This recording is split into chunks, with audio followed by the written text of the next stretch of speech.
ప్రత్యక్షత అనే కార్యక్రమాన్ని వీక్షిస్తున్న దేవుని పిల్లలైన మీ అందరికీ నా హృదయపూర్వక వందనాలు. ప్రతి వారం ఇదే సమయానికి ఈ కార్యక్రమాన్ని మీరు వీక్షించాలని దేవుని పేరిట మనవి చేస్తున్నాను.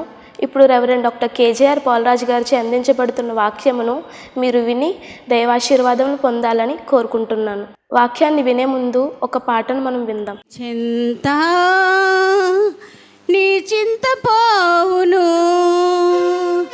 నీ హృదయమంతా నింపుకో యేసుని, యేసుని చింత నీ చింత పోవును, నీ హృదయమంతా నింపుకో యేసుని. సాధ్యం సాధ్యం యేసులో సాధ్యం, సాధ్యం సాధ్యం సమస్తము సాధ్యం, సాధ్యం సాధ్యం యేసులో సాధ్యం, సాధ్యం సాధ్యం సమస్తము సాధ్యం.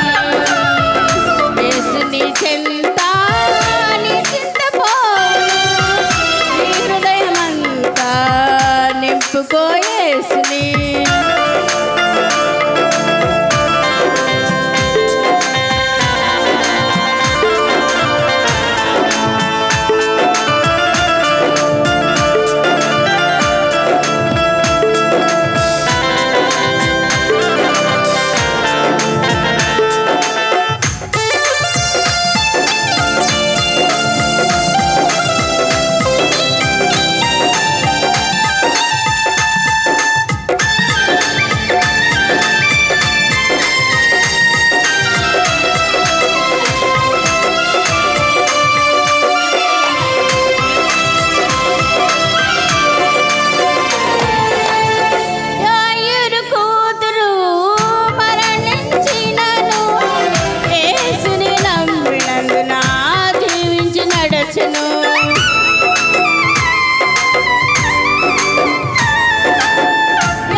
దేవునికి స్తోత్రం. ప్రియమైనటువంటి దేవుని ప్రత్యక్షత అనే కార్యక్రమాన్ని చూస్తున్న మా వీక్షకులైన మీకు ప్రేమపూర్వకమైన ఆహ్వానాన్ని తెలియజేస్తున్నాం. ఈ 2025వ సంవత్సరంలో మరొకసారి ఈ టెలివిజన్ పరిచర్య ద్వారా మిమ్మల్ని చూడటానికి, మిమ్మల్ని పలకరించడానికి ప్రభు ఇచ్చిన ప్రేమను బట్టి నేను స్తుతిస్తూ మీ అందరికీ కూడా శుభవందనాలు తెలియజేస్తున్నాను. అమ్మ, ఎలా ఉన్నారు? బాగున్నారా?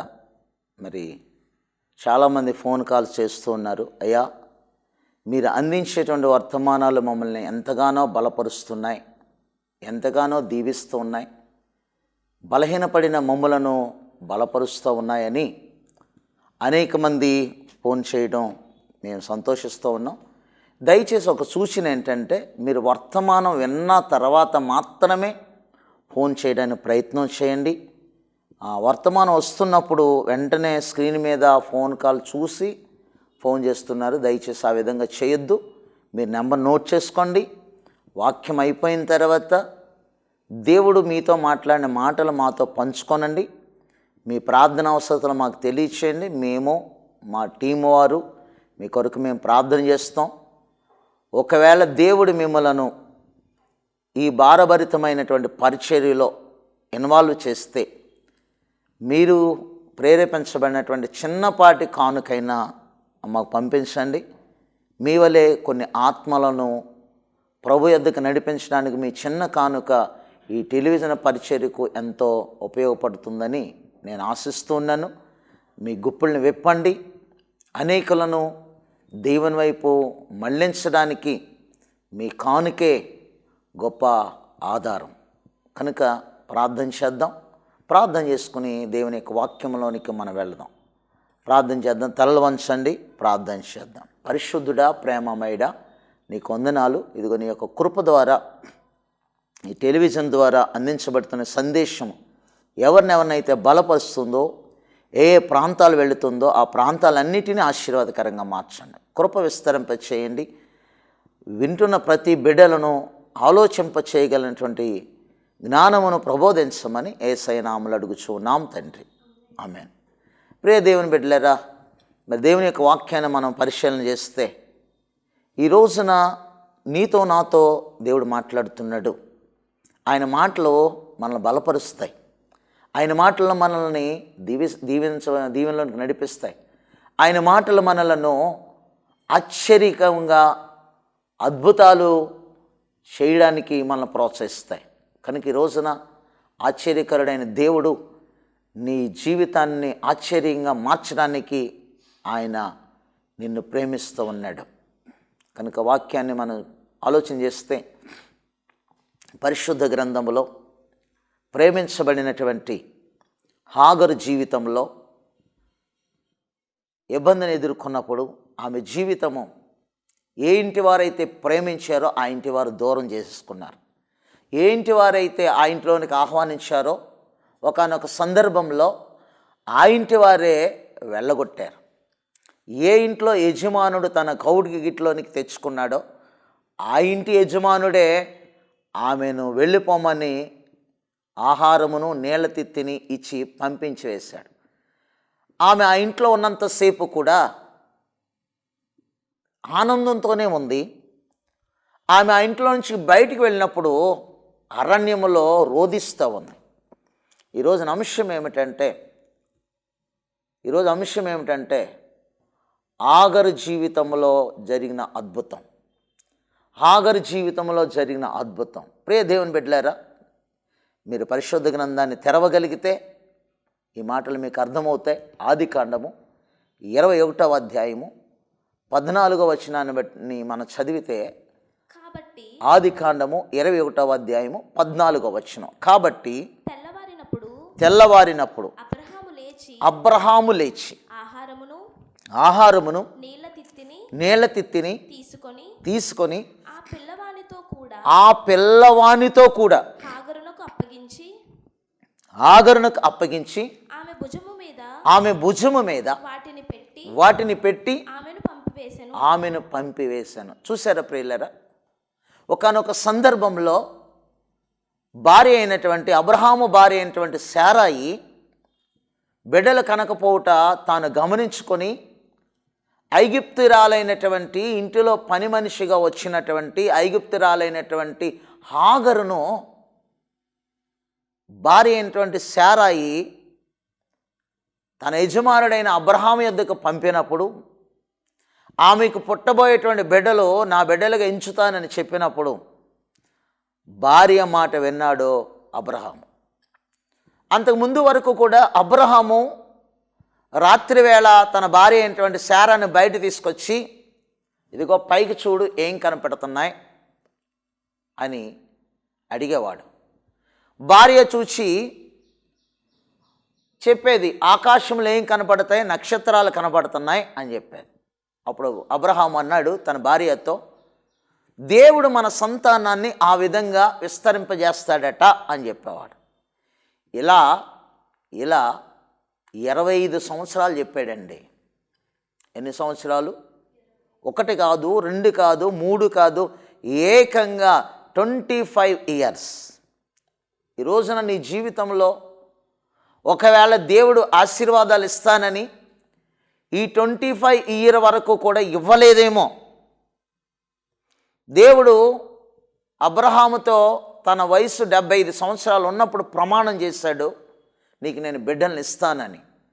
ఈ 75వ సంవత్సరం నుంచి 100వ సంవత్సరం వరకు కూడా ఆకాశం వైపు తన కన్నులెత్తటమే, ఇదిగో ఆకాశంలో ఉన్న నక్షత్రాలను చూడటమే.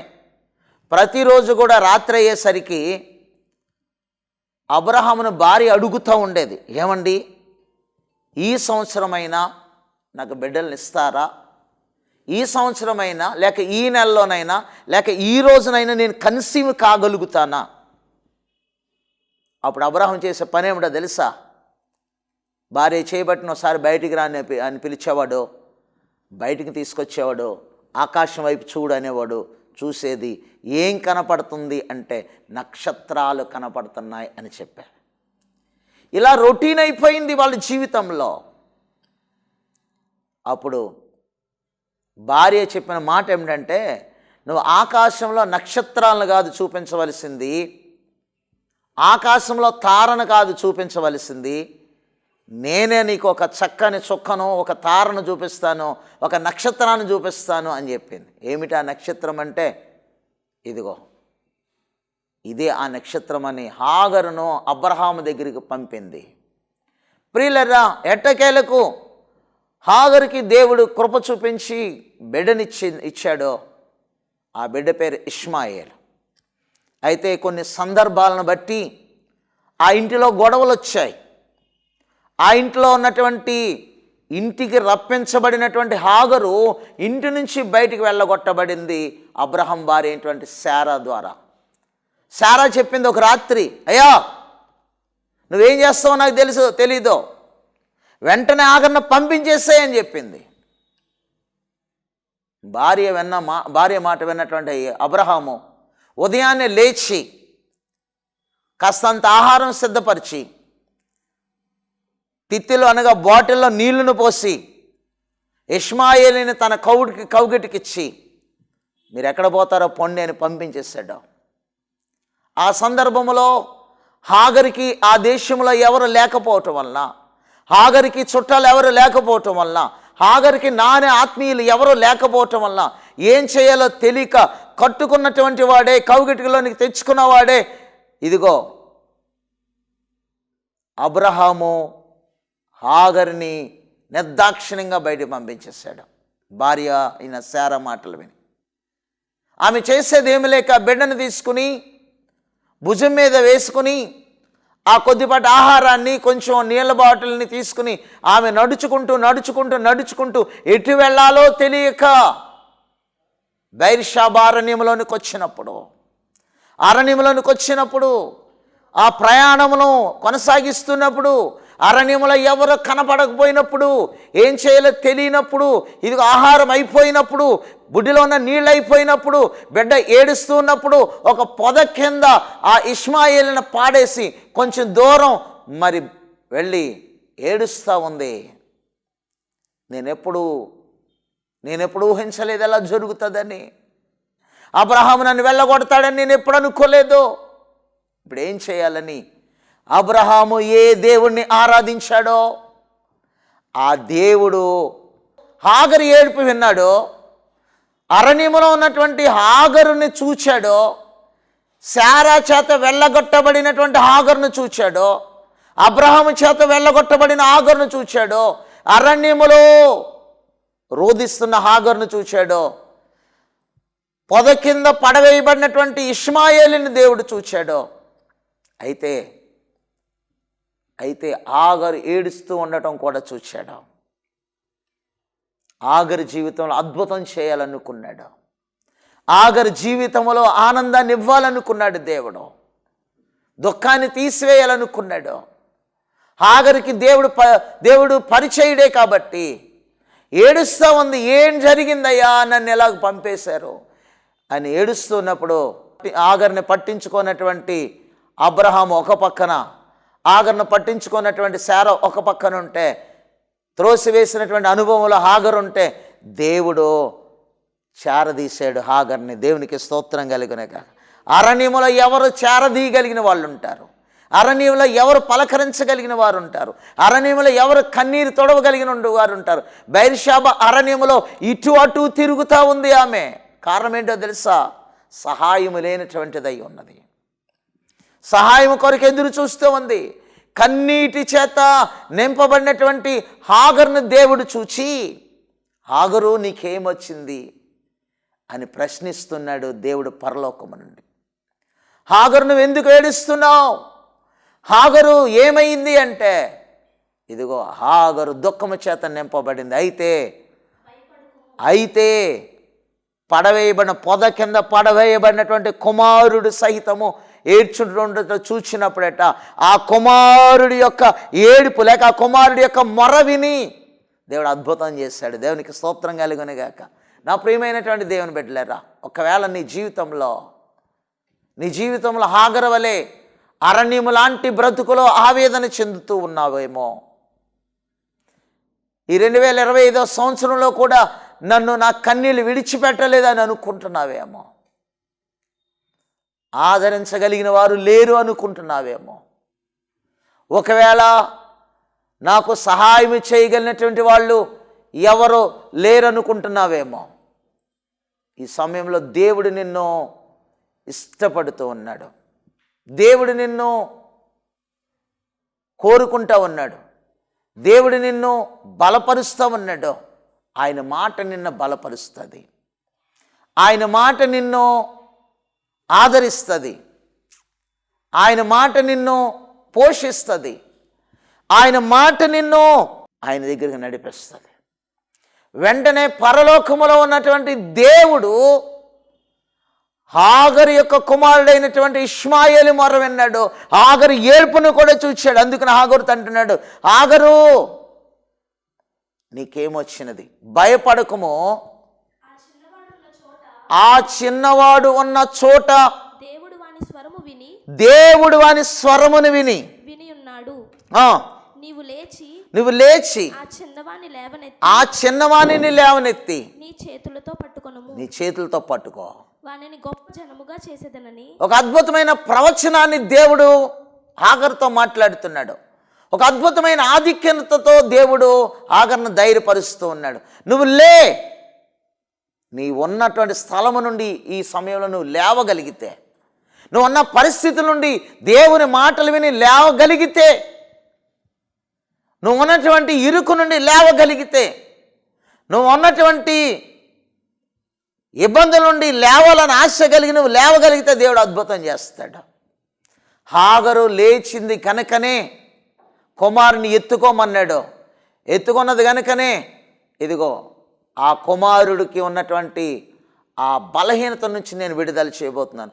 ఆ ప్రాణాన్ని తెప్పరల చేయబోతున్నాను. మరణానికి దగ్గరైనటువంటి నీ కుమారుడిని నేను మరణము నుంచి విడుదల చేయబోతున్నాను. ఎలా చేస్తాడంట? త్రోసివేయబడినటువంటి వారిని గొప్ప జనముగా చేస్తానంటున్నాడు. ఒకవేళ నీ జీవితంలో త్రోసివేయబడి ఉన్నావేమో, నిన్ను, నీ బిడ్డలను, నీ కుటుంబాన్ని గొప్ప జనముగా చేస్తాడు. ఎప్పుడో తెలుసా? నువ్వు లేవగలిగితే, నువ్వు ఇప్పుడే లేవగలిగితే దేవుడి కార్యం ఇప్పుడే చేయడానికి ఇష్టపడుతున్నాడు. సోదరుడా, సోదరి, నువ్వు లేస్తావా? నీ స్థితి నుండి లేవగలుగుతావా? దేవుని యొద్దకు రాగలుగుతావా? అరణ్యమును విడిచి రాగలుగుతావా?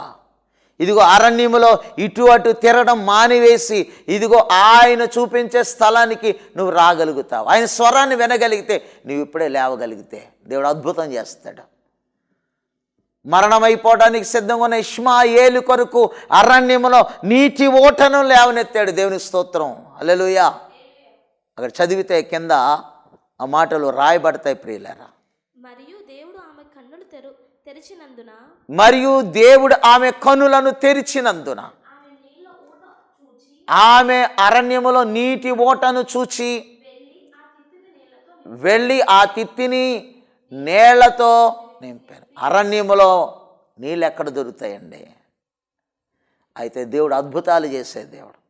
ఈ రోజున అరణ్యము లాంటి నీ జీవితంలో, అరణ్యమును పోలిన నీ జీవితంలో అద్భుతాలు చేయడానికి ఆయన ఇష్టపడుతున్నాడు. వెంటనే అరణ్యములో ఎవ్వరూ కూడా పట్టించుకోలేని స్థితిలో ఉన్నప్పటికీ కూడా, అరణ్యం అంటేనే నీ వైపు ఎవరు చూడని స్థలం, అరణ్యము అంటేనే నీ జీవితంలో సహాయము అందని స్థలం. కానీ అరణ్యములో సైతము దేవుడు అద్భుతం చేయడానికి ఆగరు జీవితంలో దేవుని కృప వచ్చింది ప్రియులారా. అరణ్యములో ఒక నీటి ఓటను దేవుడు పైకి రప్పించాడు.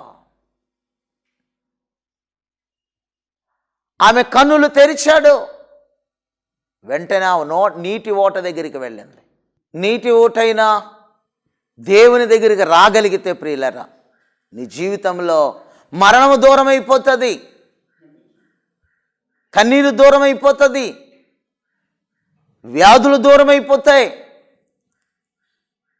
ఆశ్రయము లేనటువంటి నీకు దేవుని దగ్గర ఆశ్రయము లభిస్తుంది.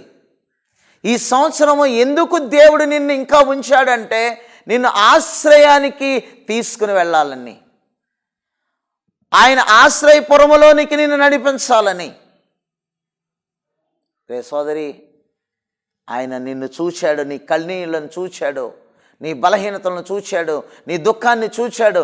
కనుక నీవు కార్చిన కన్నీటికి ఈ రోజున ఆయన గొప్ప విలువనివ్వబోతా ఉన్నాడు.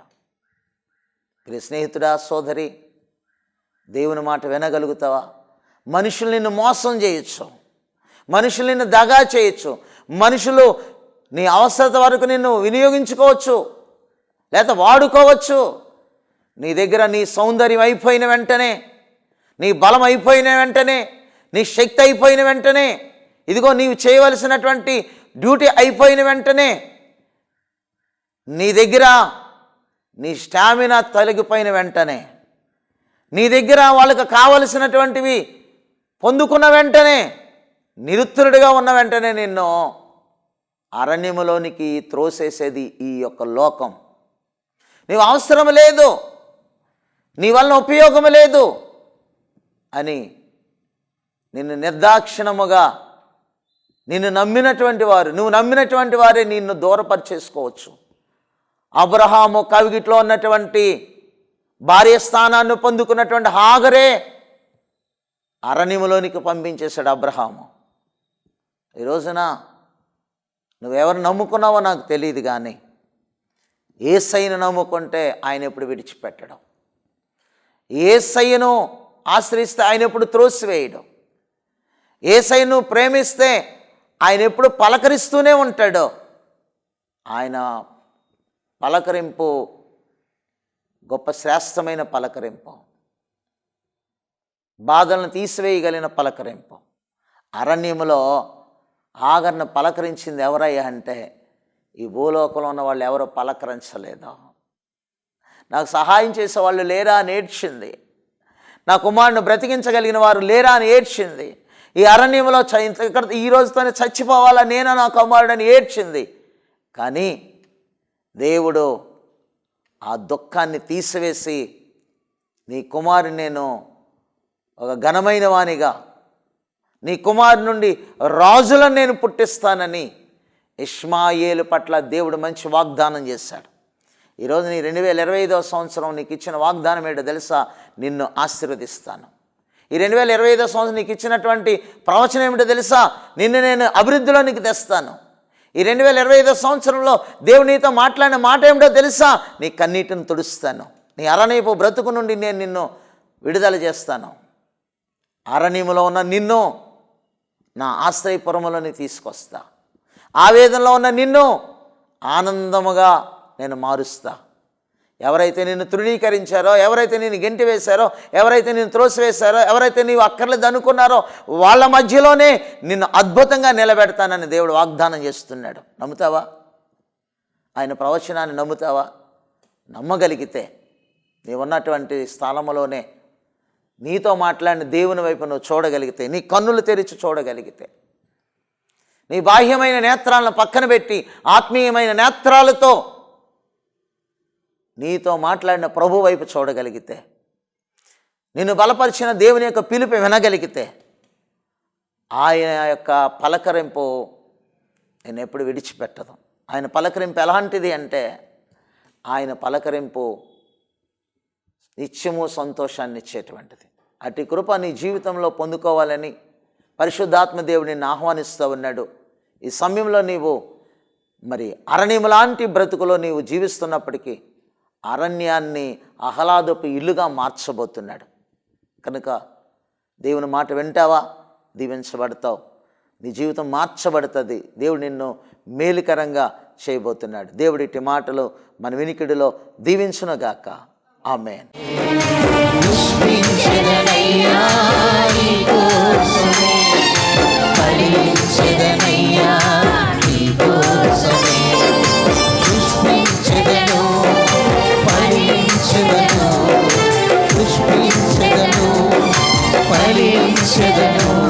నా ఫలములన్నీ నీ కోసమే, నా ఫలములన్నీ నీ కోసమే. పుష్ప ఫలించెదనయ్యా నీ కోసమే, ఫలించెదనయ్యా నీ కోసమే. ఆమేన్. 17వ నంబర్ పేజీ 30వ సంకీర్తన. చప్పట్లు కొడుతూ దేవుని మహిమపడతాం. కలిసి మాతో కూడా పాడుతూ దేవుడిని కనపడతాం. మనమంతా దేవుడికి ఫలాలిచ్చేవారు, పుష్పించేవారు.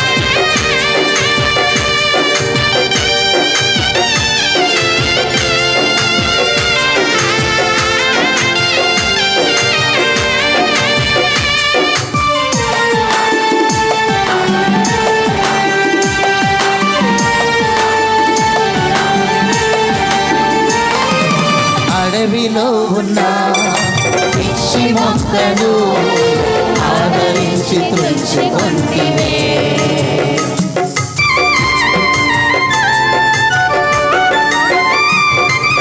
అడవిలో ఉన్న పిచ్చి మొక్కలు ఆదరించి తుంచుకొంటివే. అంటు కట్టి నీరు పోసి, అంటు కట్టి నీరు పోసి బ్రతుకనిచ్చినావే, నన్ను వాచినావే, బ్రతుకనిచ్చినావే, నన్ను వాచినావే. పుష్పించెదనయ్యా నీ కోసమే, ఫలించెదనయ్యా నీ కోసమే, పుష్పించెదనయ్యా నీ కోసమే, ఫలించెదనయ్యా నీ కోసమే. ప్రభునందు ప్రియమైన దేవుని పిల్లలారా, ఈ టెలివిజన్ పరిచర్య ప్రారంభించి 1వ సంవత్సరం పూర్తి చేసుకుని 2వ సంవత్సరంలోనికి నడిపించినందుకు దేవునికి స్తోత్రములు. ఈ బ్లెస్సింగ్ టీవీ ఛానల్ ద్వారా దేవుని ప్రత్యక్షత అనే కార్యక్రమాన్ని వీక్షిస్తున్న మీ అందరికీ ధన్యవాదములు. ఈ కార్యక్రమంలో దైవజనులచే అందించబడిన వాక్యాన్ని విని మేము ఆశీర్వదించబడుతున్నాం అని మీరు చేసే ఫోన్ కాల్ని బట్టి మేము ఎంతగానో సంతోషిస్తున్నాం. ఈ భారభరితమైన పరిచర్యలో మీ వంతుగా మీరు కొద్దిపాటి సహాయాన్ని అందించుటకు మీ గుప్పిళ్ళు విప్పాలని కోరుతున్నాము. కనుక మీ కానుకలను ఫోన్పే ద్వారా పంపి ఆశీర్వదించబడాలని కోరుతున్నాము. దేవుడు మిమ్మల్ని దీవించును గాక. ఆమెన్. మా చిరునామా reverend doctor KJR Polaraj garu, new Jerusalem central church, Saidilpeta, Mendapeta. Doctor BR Ambedkar, Konaseema district, Andhra Pradesh.